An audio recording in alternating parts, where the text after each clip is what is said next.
You guys don't want to skip this maintenance item on your Bad Boy Revolt. It could end up costing you thousands of dollars in unforeseen repairs. Now, if you've never done it before, it can be quite intimidating. But stick around, we're going to show you how we do it and put all those worries and stress at ease. It's a lot simpler than you think. So let's get into it.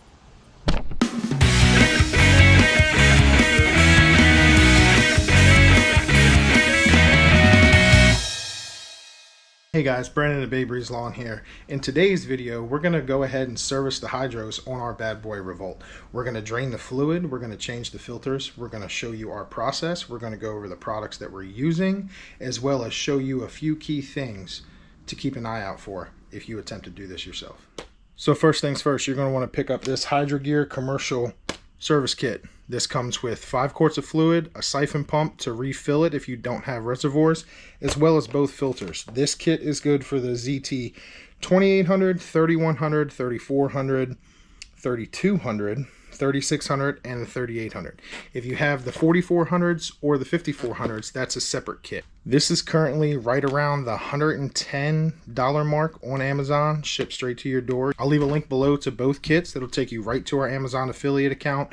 If you purchase it through that link, we do get a little kickback, but that's what helps us continue to bring content to you guys and helps us grow.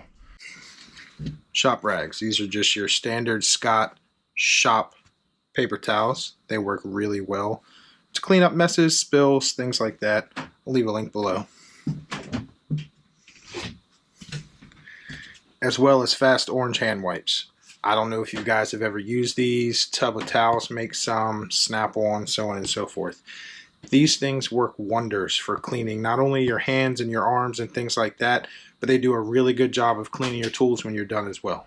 So to do this, you're going to need some pretty basic tools. You're going to need an 11/16 wrench and or socket and ratchet, as well as a 3/8 wrench and or socket and ratchet. The 3/8 is the 2 bolts that hold on the covers for the filters, and then the bleed ports on the side of the hydro units are 11/16. Alright guys, so the first thing we're going to do is get this Revolt set up. We're going to use ramps. A lot of people use a jack, take the wheels off. You don't have to take the wheels off, it does make it easier, but we're just going to use automotive ramps, back the mower right up on it.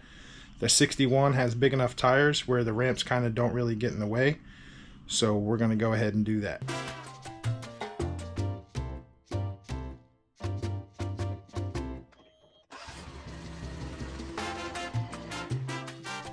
Now we've got our Revolt on the ramps. We're going to go ahead and take our seat panel off. That guy over here to the side.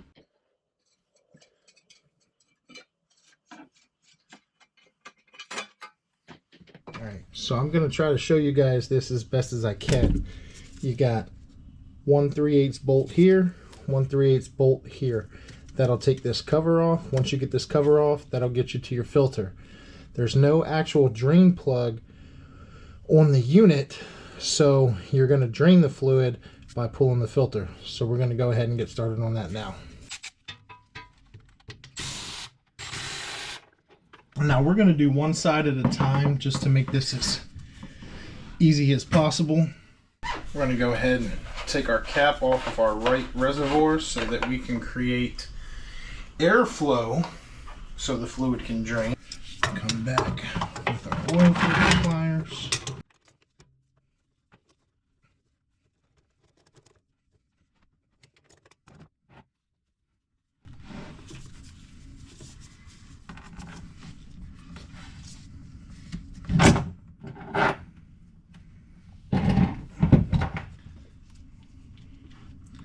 Fluid is nice and dirty.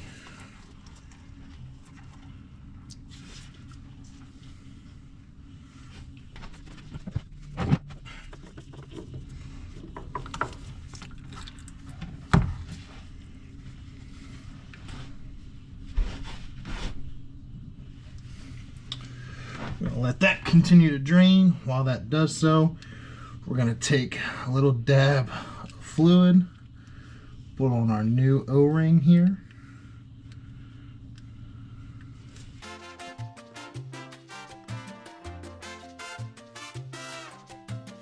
put our filter back on.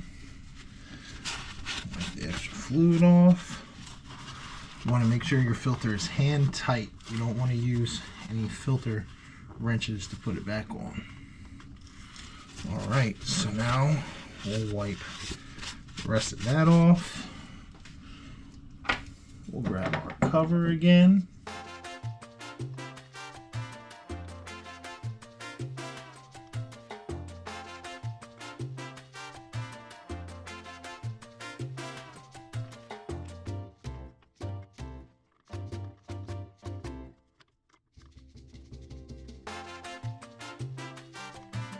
This thing is a real pain when you can't see anything.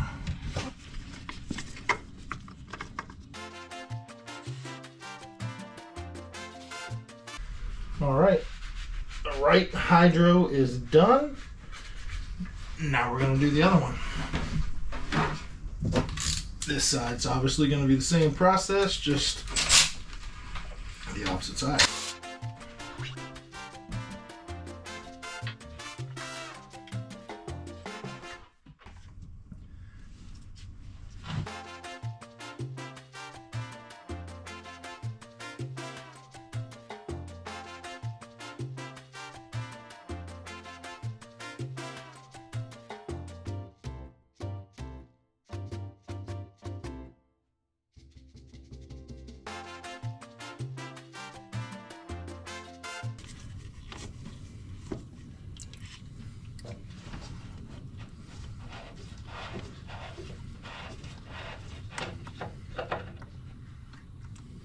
See how black that fluid is? It's definitely time to replace it, that's for sure. Same concept. Let that finish draining. We're going to put some lube, put some old oil on our O-ring for our new filter to ensure that it properly seals.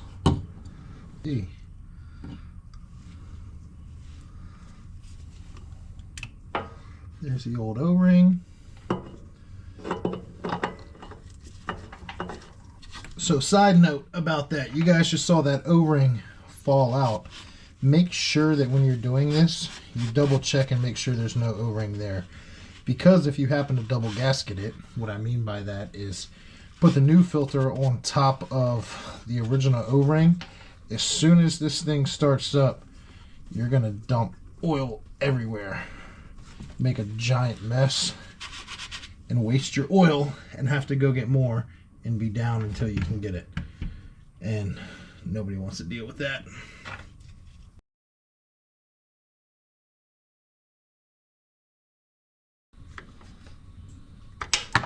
Oh no. Dropped our bolt right into our vat of disgusting old hydro oil. So there's another tip.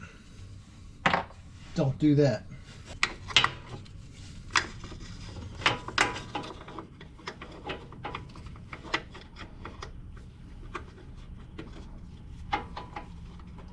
They make this a real pain. These back bolts, the way that this frame kind of bends where the platform is. Highly recommend using a swivel socket. It's kind of sort of the only real way that you can get in there and get on it.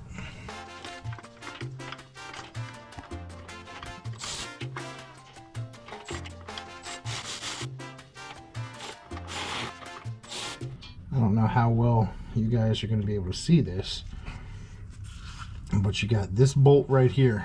This is your bleed port essentially.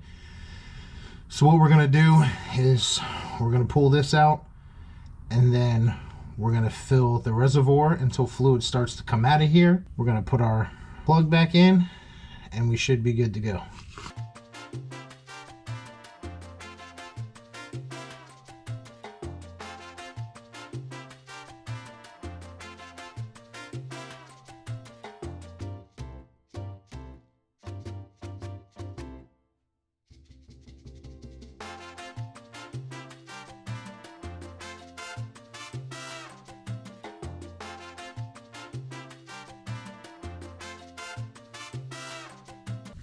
So if you guys can see that O-ring that seals that is wedged between the threads and the mating surface, that's why it's being a real pain to come out.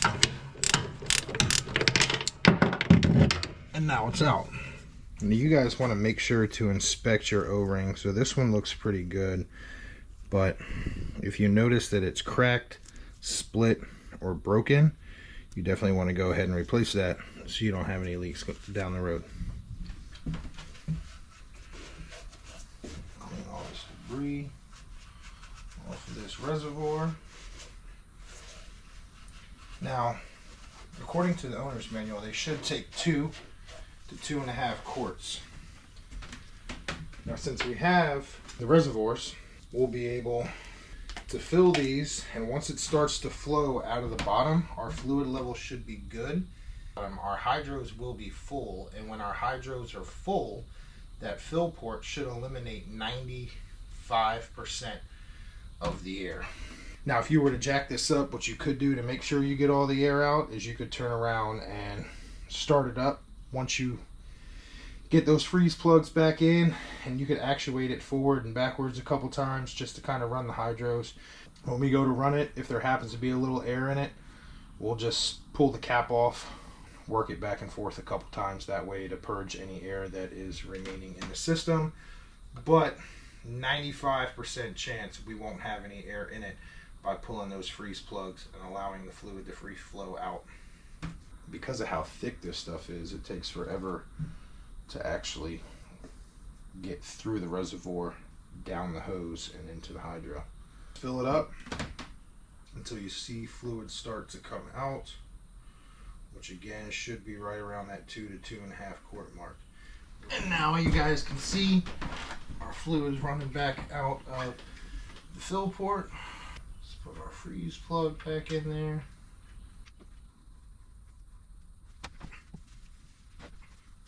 And again, guys, this isn't a guarantee that it's not going to have any air in it, but it's about a 95% certainty that there won't be any air in it.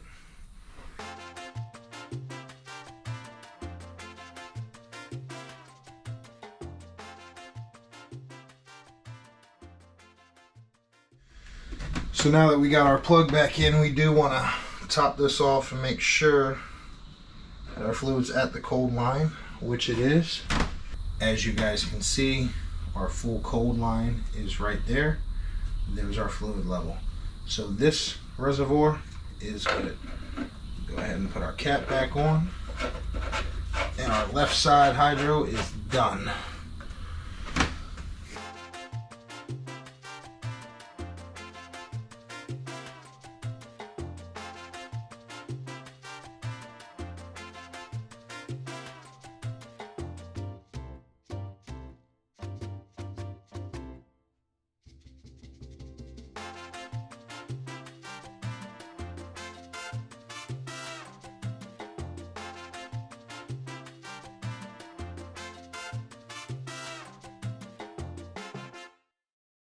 So real quick, we briefly talked about the siphon pump that comes with it. We didn't use it because we have reservoirs, but if you don't have reservoirs, basically how this works is you get this piece with this hose, and then you get this straw and this adapter. So this adapter, you'll actually pull that freeze plug out, you'll thread this in, and you'll hook it up to this end of the hose. This end goes into here,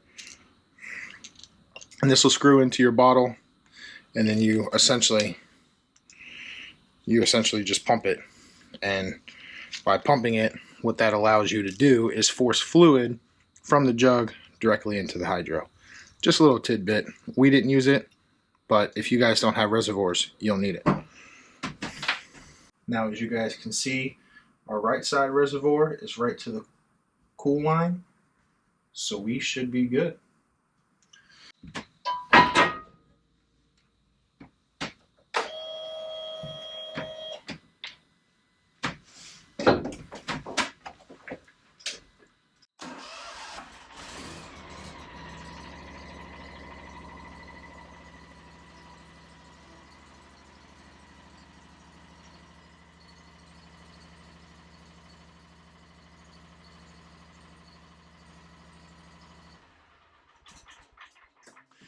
And just like that, you see it moves. So we did something right. Hopefully this video showed you guys that it's not a super difficult job. The hardest part is just getting underneath the mower. And it's still a whole lot cheaper than replacing expensive hydro components down the road. If you guys found this video helpful, go ahead and hit that like button and consider subscribing. Leave a comment down below and let me know what kind of mower repair or maintenance item you guys would like to see next so we can get it checked off your bucket list. Until next time, thanks for watching.